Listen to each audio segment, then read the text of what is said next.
shalay gudoomiyihii hore golaha shacabka Maxamed Cismaan Jawaari waxa uu si rasmi ah u shaaciyay inuu iska casilay xilkii gudoomiyaha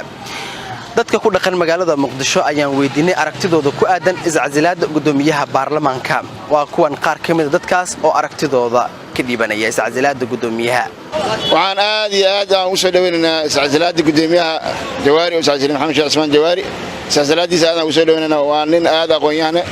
oo muddo 50 sano ka badan siyaasadda dawladda ku soo jiray oo weeraan dhowr luqad ku hadlaa waa nin professor aqoon leh waxaan hadda maanta dawladda ku codsanaynaa maadaama uu iscasilay gudoomiyaha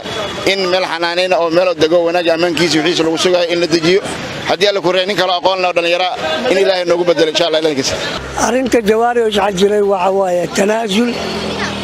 oo tanaasulay qalqalkii dalka galay inuu asaga laba daran mid dooro waa dalka inuu qalqal ku jiro isdil oo ku jiro si loo badbaadiyo rabaas isdil ee qalqalka loo bixiyo ayuu tanaasulay laakiin waxaan aaminsanahay in laga gardarnay arintaas laakiin asiga tanaasul suubi magacaygu waa Luqmaan Ibraahin oo kamid ah dhalinyarada wax ka barata magaalada Muqdisho gudoomiyaha iscasilaadiisa daacadii si lama filaan ay u dhacday mana filanaynin aniga waxaan kamid ah dadka taageersanay gudoomiyaha oo jeclay inuu joogo oo inuu mustaqbalka wadankan uu ka taliyo jeclay haddana iscasilaadiisa haday dhacday waxaan rajaynaynaa insha Allah bedel ka wanaagsan iyo dawladda inay hor u sii shaqeyso Ilaahay guud ahaanba waxaa la qaaday dhagaxyadii carooyinkii ku go'naa xaafadaha gala wadnaha ee magaalada Muqdisho gaar ahaan dhanka xigta wadada Maka al-Mukarrama